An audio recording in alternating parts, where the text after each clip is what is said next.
Salut les actifs! 2024 a été catastrophique pour le secteur de l'immobilier. Si les chiffres ne sont pas encore définitifs, ils sont éloquents. Environ 245 000 ventes dans le neuf et moins de 750 000 transactions dans l'existant. Ce qui signifie que d'un côté, nous ne produisons même pas la moitié des logements nécessaires à rattraper, à compenser la hausse démographique, on aggrave la pénurie, et de l'autre côté, celui de l'existant, on est au plus bas niveau depuis plus de 10 ans. Mais c'est pas tout. Qu'en est-il au niveau des taux? Ça a donné quoi pour les prix? Et toi, concrètement, t'as gagné ou t'as perdu en pouvoir d'achat? Alors souvenez-vous, lors du bilan 2023, il y a un an, j'avais indiqué que je ne suis sûr de rien. La seule chose sur laquelle je n'ai pas de doute, c'est qu'il ne faut pas compter sur notre gouvernement pour venir à notre secours. Je pensais pas si bien dire, mes amis.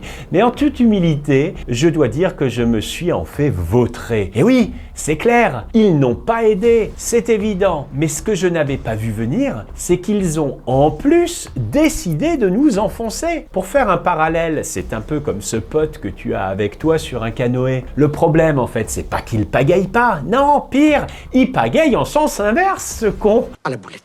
Moi, je m'attendais vraiment pas à un tel saccage de la part de nos élites. Mais entre la dissolution, un gouvernement éphémère, les non-décisions, j'en passe, force est de constater qu'ils ont réussi à déployer une énergie incroyablement efficace. Pour une fois, allez-vous me dire, et en fait pour ramer dans le sens contraire. Bon, pour les prix, malgré tout le teasing médiatique, ça a fait pchit, ou presque. D'après les notaires, en France métropolitaine, le prix des logements anciens baisse pour le 4e trimestre consécutif, ce qui représente à peu près moins 5%, chiffre du second trimestre 2024. Les prix diminuent au même rythme pour les appartements et pour les maisons, et ce chiffre est le plus récent qui soit certain et enregistré. Pour cette fin d'année, et d'après les projections sur les avant-contrats, la baisse annuelle des prix des logements anciens devrait s'atténuer de manière significative avec un moins 2,5, 2,6. Ce ralentissement est plus rapide pour les appartements, 2,2, que pour les maisons, 2,9.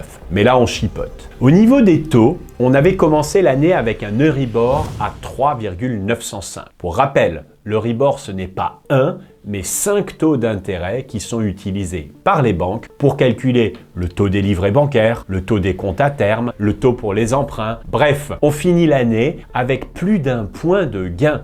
Au moment où je rédige, le taux est passé à 2,863. La BCE vient d'ailleurs d'annoncer le 12 décembre une baisse d'1/4 de point de ses taux directeurs. On verra dans quelques instants ce que ça va changer pour toi en 2025. En 2024, en tout cas, on avait débuté l'année un peu au-dessus des 4% pour un emprunt sur 300 mois. On conclut un peu en dessous de 3,5 sur la même durée et avec un dossier considéré comme solide. Autre bonne nouvelle, les banques semblent regarder avec un tout petit peu plus de bienveillance les demandes de crédit. Sur la partie inflation et travaux, là ça va nettement mieux. Les retards pris post-Covid ne sont plus qu'un mauvais et lointain souvenir et la hausse du coût des matériaux représentée par l'indice BT01 a été divisée par 3 si l'on compare les 12 derniers mois aux 12 précédents. Mieux que cela, le dernier indice publié le 13 décembre 2024 est exactement le même que celui qui a été publié le 14 août,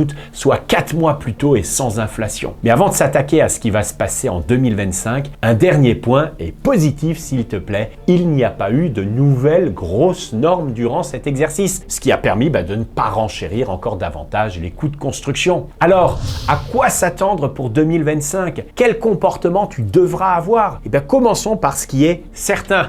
Là, on commence par une taxe. La plupart des départements viennent de valider la hausse des droits de mutation, ce qui passe de 4,5 à 5%. C'est quoi?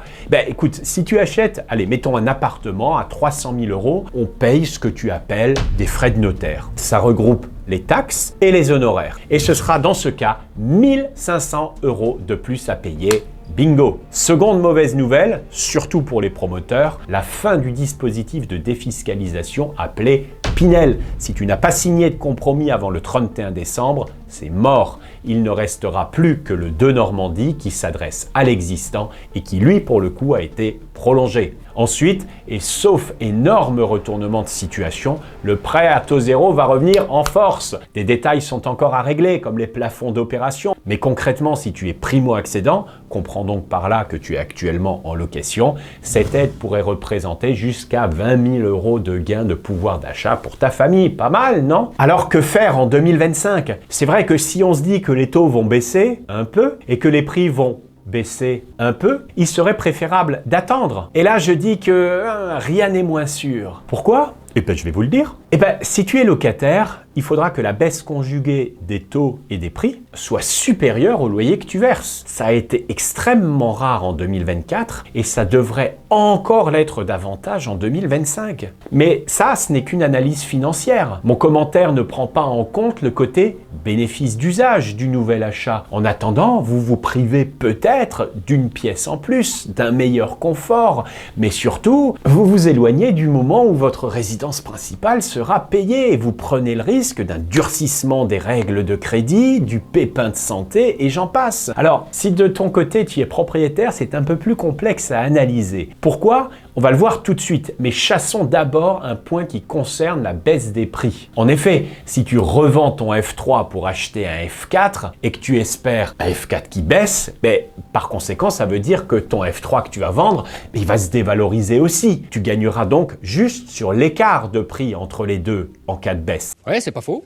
Non, là où c'est difficile à analyser, c'est que je ne sais pas si ton actuel logement a été acheté à crédit et surtout à quel taux ça a été fait. Et ça, c'est un paramètre extrêmement important. Si tu es investisseur, alors là, accroche-toi car je vais envoyer du lourd. Quand j'entends que c'est mort parce que les taux ont augmenté, parce que le rendement a baissé, etc., je sais même plus si je dois en rire ou en pleurer. Et ceci pour une raison simple, c'est que les opportunités se sont multipliées cette année et ça va encore s'accélérer en 2025. Oui, que ce soit pour de la location, pour de l'achat-revente. En fait, il faut juste prendre conscience que les règles ont changé et remettre son mindset à jour, tout simplement. Reste attentif, c'est justement pour ça que je vais t'offrir, si tu veux une analyse précise de ta situation, ce que j'appelle un appel bilan. Et ça, c'est ma manière à moi de te souhaiter de bonnes fêtes et surtout de te permettre d'avoir une très belle année 2025. Tous les détails sont en description. Je te dis à très vite.